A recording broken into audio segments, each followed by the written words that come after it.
Eh bien bonjour à tous, on se retrouve pour une toute nouvelle vidéo sur ma chaîne YouTube. Je vous ai dit que je le ferai, le guide pour Dokkan Battle.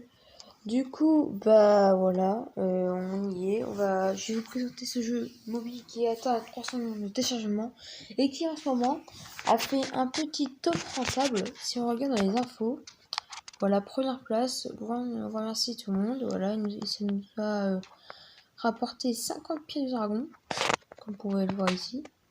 Dans cette région, voilà, différente du monde, bah, il y a eu des top 1 et puis du coup, bah, on a pu avoir des récompenses. Du coup, c'est bien ça, voilà. Il y a parfois, il est assez souvent top 1 ce jeu-là. Après, souvent, quand il y a des célébrations comme celle-ci. Enfin bref, du coup, voilà. Alors, on va commencer par les personnages. Voilà, on va commencer par les personnages. Voilà, du coup là pour voir que j'ai j'ai 349 personnages sur 365 personnages que ma box peut prendre. Et en fait, bah, on peut évoluer le taux de personnages qu'on peut avoir. Quand on évolue de rang, bon, je suis au rang 300 et quelques, 339 je crois, ou 340, je sais plus trop. Et ben on peut évoluer de rang, et quand on évolue de rang, on peut gagner des slots de personnages, ça va être des slots. Et les slots, c'est l'espace dans votre box qui va vous permettre d'avoir d'autres personnages. Voilà, bon, j'en ai beaucoup, hein.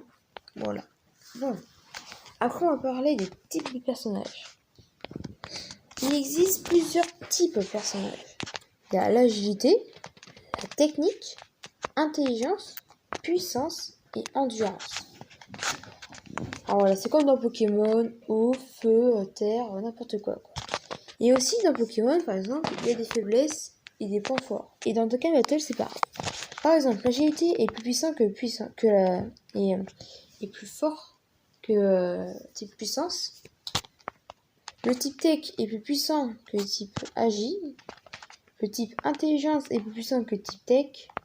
Le type endurance est plus puissant que le type intelligence. Et type puissance est plus puissant que le type endurance. Voilà.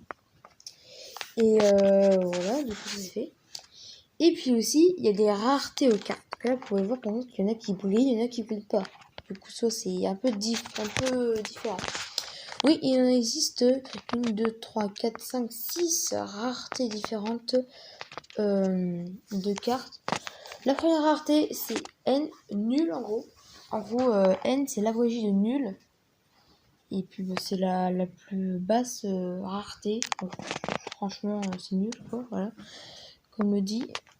Après, il y a rare. Donc, juste pour rare tout court. Voilà. Rare.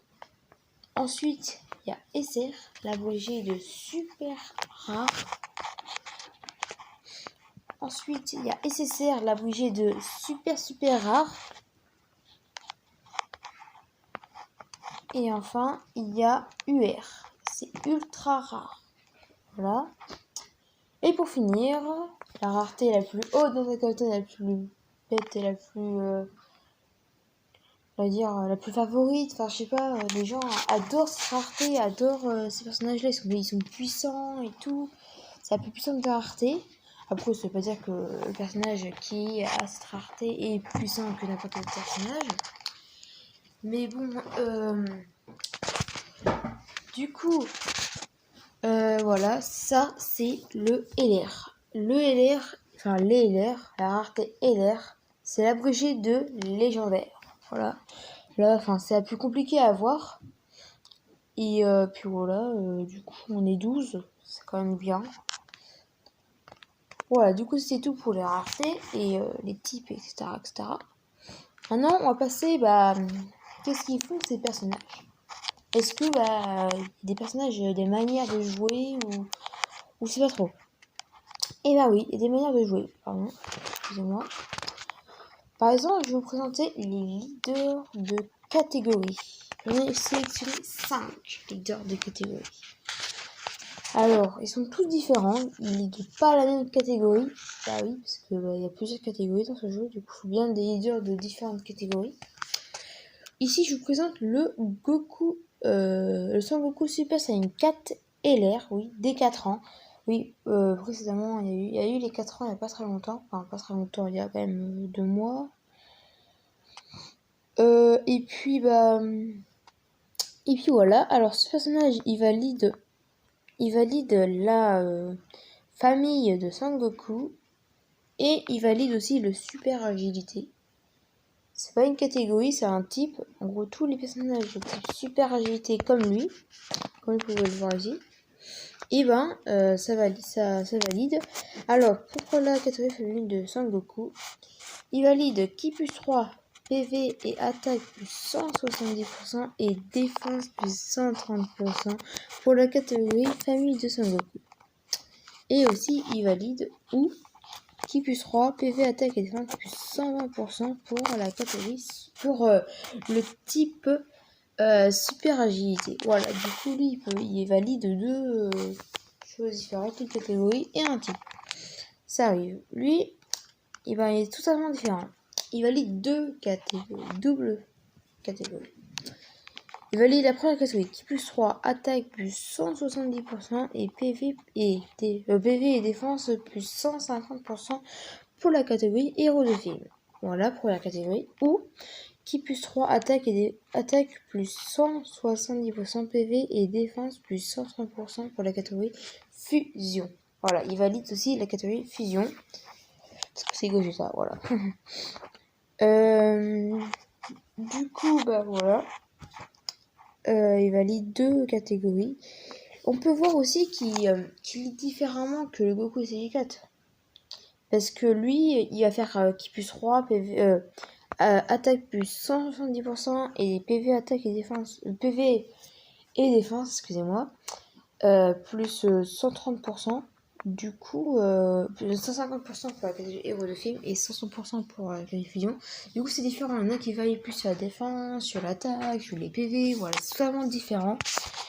Et puis, du coup, c'est plus ou moins intéressant.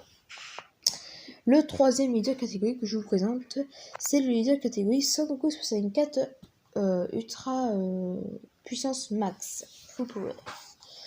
Lui, il valide une catégorie qui plus 3 PV attaque et défense, plus 150% pour la catégorie puissance maximale. Et il valide aussi le type Super Tech. Qui plus 3 PV attaque et défense, plus 90% pour le type Super Tech. Voilà. Et je sais pas si c'est le dernier leader catégorie ou pas. Alors, Ki plus 3 PV attaque et défense plus 150% pour la catégorie divin. Voilà. Et aussi, il valide un type Ki plus 3. Attendez. Ki plus 3 PV attaque et défense plus 50% pour le type intelligence. Et enfin, le dernier leader catégorie que je vous ai sélectionné, c'est un leader méchant. Voilà, ça existe des leaders méchants. Que les 4 premiers étaient des gentils. Lui, il va la catégorie ressuscité. Ki plus 3, PV plus 130%, attaque et défense plus 70% pour la catégorie ressuscité. Ou Ki plus 3, PV, attaque et défense plus 50% pour le type intelligence. Voilà, ça c'est tout pour les leaders de catégorie. Et on va aller voir les leaders de type. Les leaders de type connus aussi sur le nom de Néogod. Néogod tiers. Alors, il y a une Néogod extrême et une Néogod super. En gros, je récapitule. Les méchants et les gentils. Les néogodes méchants, les néogodes gentils. Voilà. Du coup, le premier néogode, c'est un néogode méchant, un néogode extrême, qui valide le extreme tech. Et aussi le super tech, mais moins intéressant quand même. Alors là, Ki plus 3 PV attaque et défense plus 120% sur le type extrême agi. Et Ki plus 1 PV attaque et défense plus 50% sur le type super agilité. Du coup, ouais, c'est plus intéressant de jouer ce personnage dans une team extra magie que super agi, parce qu'il valide mieux pour extra magie que super agi. Du coup, voilà. Deuxième leader de type, Ki plus 3 PV attaque et défense plus 120% sur le super tech. Même chose que le Super C17, sauf que lui c'est pour le Super Tech. Et même chose, il valide moins. Il va faire attaque de défense plus 50% et plus 1 pour Extreme Tech. Voilà, c'est pareil. Pareil pour lui, c'est super endurance et 50% et plus 1 extrême endurance, pareil, même chose. Et même chose, sauf que c'est différents types. Lui c'est pour extrême endurance et lui c'est pour extrême puissance. Super endurance, super tech et super agi. Et enfin extrême agilité là. Celui-là qui est ici. Du coup voilà, c'est fini pour les leaders de type. Et on va passer au leader super. Et oui, comme je vous dis, il y a des méchants et des gentils. Et les méchants c'est extrême et les gentils c'est super. Et là, c'est des gentils. Du coup, lui valide qui peut se PV attaque et défense 70% pour la classe pour la classe super. Voilà, excusez-moi, j'ai validé. Pour la classe super. Voilà, du coup, c'est bien. C'est pour la classe super, c'est intéressant. En plus, c'est très bon personnage. Du coup, voilà. Après, ensuite, ils ont qui plus 3 PV attaque et défense plus 50% pour la classe super. C'est moins intéressant, mais c'est toujours bien, parce que c'est pour la classe super. Du coup, on peut faire facilement une team. Ah mince, je perds un perso. Qui puisse de PV attaque et défense plus 100% pour tous les alliés de type super. C'est l'équipe qui comporte des personnages super de tous les types. Ça veut dire que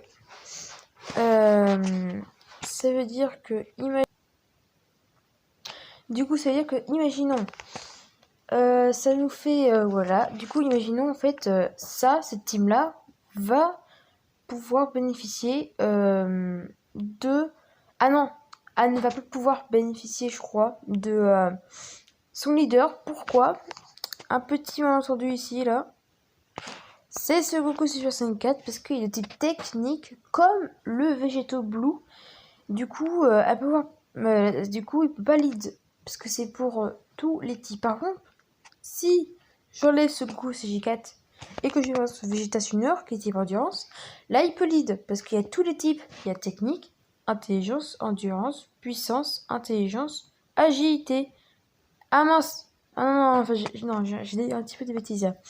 Non, non, en fait. Attendez, en fait.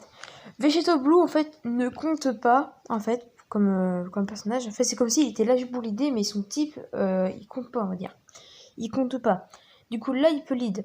Il peut lead parce qu'il y a intelligence, endurance, puissance, technique et super agilité. Enfin, agilité, vraiment.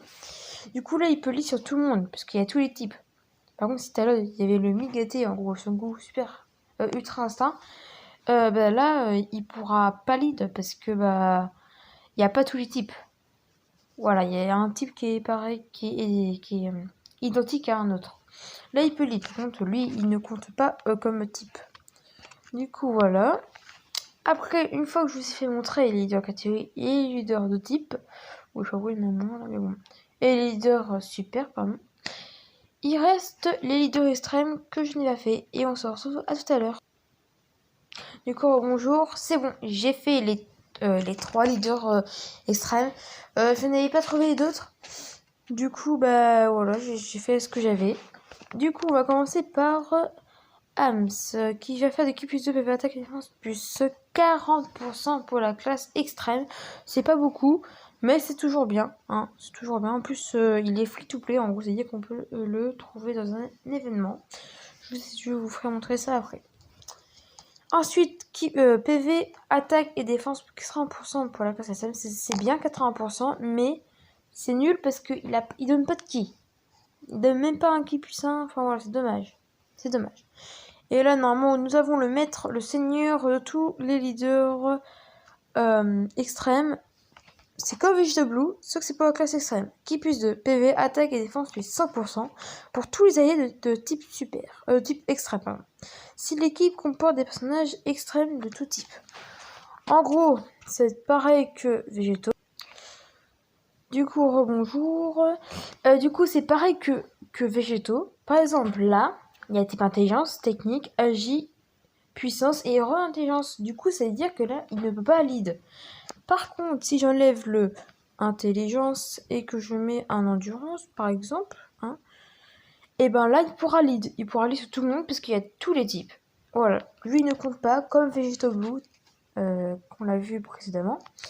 Du coup, voilà. Ensuite, une fois qu'on a fait les leaders de classe super extrême, nous avons les leaders tout type. Ça veut dire qu'il y a tout type c'est tout type.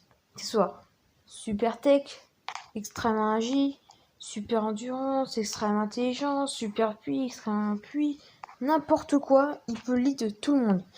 Qui plus 3 PV, attaque et défense plus 50% pour tous les types. C'est très très bien. Si vous commencez le jeu avec une de ces unités là que je viens de vous présenter, franchement, mode histoire, vous allez le finir assez facilement parce que tous les types, c'est quand même excellent. Du coup, voilà, tous les types. Lui, c'est pareil, qui plus 2, PV attaque plus 30% sur tous les types. Bon, c'est moins bien que 50%, mais c'est quand même bien parce que c'est tous les types. Du coup, c'est très très très intéressant. Ensuite, qui plus 2 PV attaque plus 70% sur tout type. C'est aussi excellent. 70% c'est énorme. Ensuite, qui plus 3 PV attaque et défense plus 77% sur tous les types. C'est le plus fort de celui que je vous présente. Gogeta Super Saiyan. C'est un super Gogeta. 77% c'est énorme. Et qui plus 3 aussi. Sur tous les types, c'est incroyable. Et qui plus 2 PV attaque et défense plus 40% sur tous les types. Voilà, c'est quand même bien. Ensuite, nous avons fini. Voilà. Leader tout type, leader extrême, leader super, leader de type, leader de catégorie. Et après, voilà. Du coup, tout ça c'était pour les personnages. Ensuite, quand vous vous connectez, par exemple, vous aurez des pièces dragons, des récompenses, des pièces dragons, objets, des orbes, des n'importe quoi. Enfin, je vous expliquerai ça.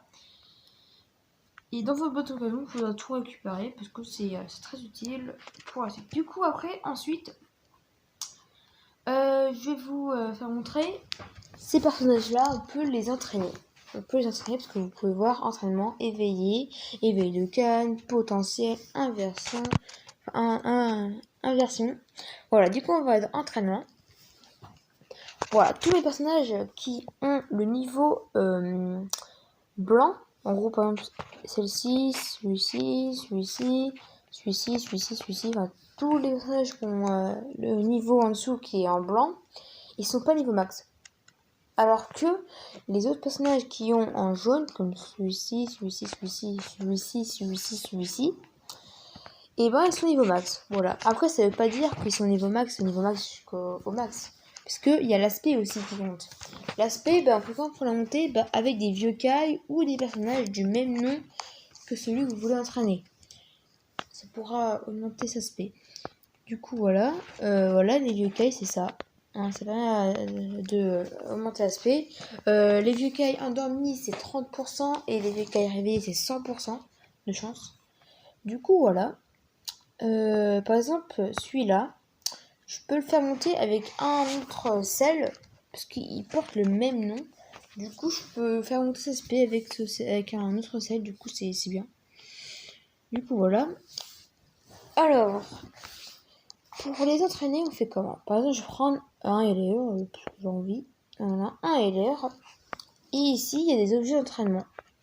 Type tech, intelligence. Ça veut pas dire, par contre, si c'est un type puissance, ça veut pas dire que c'est pas grave d'utiliser type tech. Mais les objets type puissance sont mieux. Ils vont rapporter plus d'XP parce que vous pouvez voir fois 1,5. Du coup, voilà, on prend ce tout objet là. Je prends pas tout parce que c'est juste pour vous montrer. Et là, vous voyez que c'est pas beaucoup qui montent. Ils montent pas beaucoup. Et ici, vous avez des terrains, enfin des endroits. Et puis il y a certains endroits qui vont rapporter plus d'XP. Celui-ci va rapporter 77 000 et celui-ci 54 000. Du coup, le plus intéressant, c'est le 77 000, la planète de Kaioshin. Du coup, on prend et là, ça va augmenter un tout petit peu plus. Après, si je mets d'autres objets, comme ça, ça. Voilà, il a monté un peu, mais pas d'un niveau ouf, quoi. Du coup, voilà, on a pris ça. Et après, on fait Start. Du coup, voilà. Et là, voilà, il s'entraîne. Et vous voyez que ça fait super succès. Voilà, ça monte un peu, mais ça n'a pas été jusqu'au bout parce qu'il faut plus d'objets Notamment là, vous pouvez voir en dessous que j'ai mis une mission accomplie, une mission que j'ai réussi une mission. Du coup, on y reviendra juste après. Du coup, voilà, ça c'est pour entrer les personnages. Après, pour les éveiller. Voilà, alors, moi j'en ai quand même beaucoup, je peux pas éveiller. Ceux-là qui sont mis, qui sont éclairés. Attendez. Voilà, ceux qui sont éclairés, c'est-à-dire que je peux les éveiller encore une fois. Ceux-là qui sont grésillés, je peux pas les éveiller. Je peux plus, ils sont arrivés à un stade où je peux plus les éveiller. Voilà. Du coup, voilà, là j'en ai encore beaucoup parce que ça c'est des personnages de rareté moyen, enfin SSR. Voilà, du coup, par exemple, un SSR. Ah oui, ça je ne vous ai pas dit. Un N peut être réveillé en R. Un R peut être réveillé en SR. Un SR peut être réveillé en SSR.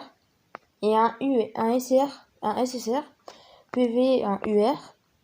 Et après, quand vous avez fait un UR, comme celui-là, on peut le réveiller en UR, mais ça s'appelle des TUR. En gros, les TUR, en gros, c'est qu'il pourra atteindre le niveau 120. Là, il peut atteindre le niveau 100, mais il pourra atteindre le niveau 120, il sera beaucoup plus puissant que le mode UR. Voilà. Et une fois que il y a certains personnages, il n'y en a pas une tonne, mais il n'y en a pas beaucoup en ce moment. Certains personnages, une fois qu'ils ont atteint leur forme TUR, en gros UR, et après TUR pour qu'ils soient niveau 120, ils peuvent aller jusqu'au LR. Voilà, au LR, comme ce personnage-là. Vous pouvez voir si je vais renforcer. De base, il est comme ça. Voilà, de base, il est comme ça. Mais après, il peut être éveillé en UR. Après, ensuite, en TUR. Et pour finir, en LR. Voilà, en LR, il est comme ça. Il est très joli et très puissant. Voilà. Pareil pour Magie Vegeta, par exemple. Magie Vegeta, voilà. Excusez-moi. Voilà, SSR, UR, TUR et légendaire. Du coup, voilà. Ça, c'est les éveils. Après, tu as les éveils d'Okan. Les éveils d'Okan. Par exemple, là, j'ai éveil d'Okan indisponible, disponible. En gros, disponible, c'est-à-dire qu'on peut le faire. Et les éveils d'Okan, ça veut dire qu'on peut, si on l'éveille, il va changer déjà son artwork. Il va changer. Là, il est comme ça. Et puis, de base, il est pas comme ça. De base, il est comme ça. Voilà, si je l'éveille, il sera comme ça. Ça, c'est différent. Vous voyez, c'est très différent. Et aussi, pour l'éveil de Cannes, ça c'est pas comme ça. Il faut des médailles. Là, par exemple, vous voyez, là, il en faut 77. Et j'en ai une seule. Voilà, du coup, pour lâcher, il faut être dans événements. Et cliquez ici. De toute façon, je vous ferai une autre vidéo. Parce que là, j'ai pas vraiment le temps. Je pense que sur cette vidéo, je vais parler que des personnages. Ça va être assez sympa. Du coup, voilà. Pour ce personnage-là, il faut acheter des médailles d'éveil. Pareil pour ce personnage-là. Pareil pour... faut toujours des médailles d'éveil pour éveiller un personnage. Même si il est en SSR. Parce qu'en SSR, il faut des médailles un peu moins rares. Plus facile à avoir. Par exemple, là, je peux le mettre en UR. Mais en réalité, je peux pas le mettre. Parce qu'il faut d'abord le mettre niveau max. Quand vous voulez éveiller un personnage, il faut d'abord qu'il soit niveau max. Si pas niveau max, ça ne fonctionnera pas. Voilà, du coup, les médailles d'éveil là sont beaucoup moins rares. Du coup, je peux facilement les mettre. Mais j'en ai beaucoup, parce qu'après, je suis rang très élevé. Vous verrez, c'est pas très compliqué d'en avoir. Du coup, voilà. Ça, c'était pour ce qui est éveil. Éveil de canne et éveil élève. Après, vous avez objet. Ça, c'est tout ce que vous avez dans votre 5. Objet d'éveil, objet de soutien, trésor. Bon, trésor, c'est tout ce qui a un petit peu rien à voir. C'est chez Baba. Je vous ferai montrer ça plus tard. Sphère de potentiel, on y reviendra tout de suite. Alors, les sphères de potentiel. De potentiel, pardon. Ça sert à quoi? Ça sert à augmenter les arbres de compétences. Et là, voilà, je suis en train de augmenter l'arbre de compétences d'un personnage. Je sais même pas si je peux le faire là. Non, je peux pas le faire. Bon, tant pis. Bon, les sphères de potentiel, en fait, c'est pour rendre votre personnage plus puissant. Et quand vous mettez par exemple son arbre au maximum que vous pouvez, il va être beaucoup plus puissant. Car par exemple là, avec tout ce que j'ai monté, il va gagner 1496 d'attaque. 1832 ah non, excusez-moi. 1496 de PV, 1832 d'attaque et 1552 de défense. Du coup, voilà. Voilà, ça c'est quand même très cool parce qu'on peut l'améliorer différemment avec des cieux de potentiel. Hein. Il y a une arbre à savoir, c'est que cet arbre-là, si vous mettez par exemple son doublon, quand vous avez des personnages en double, vous pouvez l'utiliser dans cet arbre-là pour vous débloquer une branche. Parce que de base, ça c'est cadenassé. Il y a un cadenas dessus. Moi, j'ai pu l'ouvrir ce cadenas parce que j'avais un autre personnage qui était pareil à celui qui est là. Du coup, j'ai pu l'ouvrir, mais par contre, si vous voulez remplir cette branche-là, il faudra le mettre SP10. L'aspect au maximum. Donc, je vous ai montré avec les vieux Kai et les Daikai, ou alors un personnage du même nom. Du coup, voilà. Ça, c'est fait. Les étoiles qui brillent ici, c'est faire. En fait, ça sert à monter. Par exemple, si vous voulez qu'il fasse des critiques, je vous ferai montrer ça dans une autre vidéo, le gameplay, mais si vous voulez qu'il fasse des attaques supplémentaires, vous mettez l'étoile et s'il y a attaque supplémentaire, vous cliquez dessus et il aura des chances de faire des attaques supplémentaires. Après, il y a esquive, il y a défense contre... ça augmente la def contre son type. Par exemple, si type agi, vous mettez augmente de défense. Contre le type tech, il va prendre moins de dégâts que s'il n'y avait pas la défense augmentée, il aurait pris plus de dégâts contre Deep Tech. Du coup, voilà. Pareil, il peut y avoir aussi critique. En gros, il va faire beaucoup plus de dégâts. Il y a aussi attaque boostée, attaque SP boostée contre type. En gros, si je suis un type agi, je fais un Kamehameha sur un type puissance et que j'ai attaque SP boostée, il va prendre beaucoup plus de dégâts. Si je l'avais pas, il va prendre moins de dégâts, mais ça va faire quand même mal. Du coup, voilà, ça c'était le petit présentation de l'arbre. Ici, on peut avoir d'autres personnages. Il y en a que je peux monter aussi d'autres leur arbre. Quand ça brille comme ça, c'est qu'on peut mettre des doublons. Moi, je le fais pas parce que il faut que GV2 calme mes personnages au même stat pour que je puisse leur mettre dans l'arbre. Du coup, voilà, ça c'était là, c'est potentiel. Après, inversion. Du coup, voilà. Inversion, en fait, si par exemple, si je veux mettre un doublon à ce tapion-là, à la place que je prends mon nouveau tapion et que je le déclane en comme celui-là, et je peux inverser celui-là pour que je puisse mettre le doublon sur ce personnage-là. Et en fait, c'est obligatoire que le personnage est identique à celui que vous voulez mettre sur son doublon. Parce que sinon, ça ne fonctionnera pas. Ils vont vous demander soit de lever de canne ou soit de inverser. Du coup, vous faites ça. Et quand vous avez fini, vous allez dans inversion et les deux cannes inversées. Et là, il y aura un personnage, vous cliquez dessus et vous pourrez le remettre comme avant sans utiliser de médaille. Parce que là, pour inverser, par exemple, il faut un sablier. Et les sabliers, ça se trouve chez Baba. Chez Baba, il y en a. Du coup, voilà. Ça, c'était pour les inversions. Du coup, je crois que je vous ai un petit peu tout dit pour... Alors, les éveils de canne, c'est pour montrer que le personnage peut s'éveiller en quoi. Voilà, par exemple, là, les récents personnages, ils peuvent s'éveiller en ça. Voilà, il faut des médailles d'éveil tout le temps. Faut toujours des médailles d'éveil. Faut pas énorme, mais bon, ça passe quand même. Voilà. Du coup, je crois que c'est tout.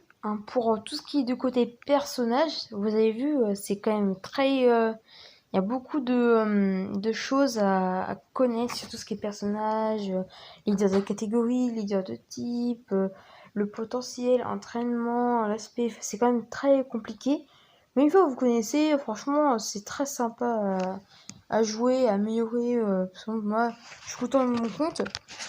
Je trouve qu'il est quand même assez gros pour une personne qui est de rang 339.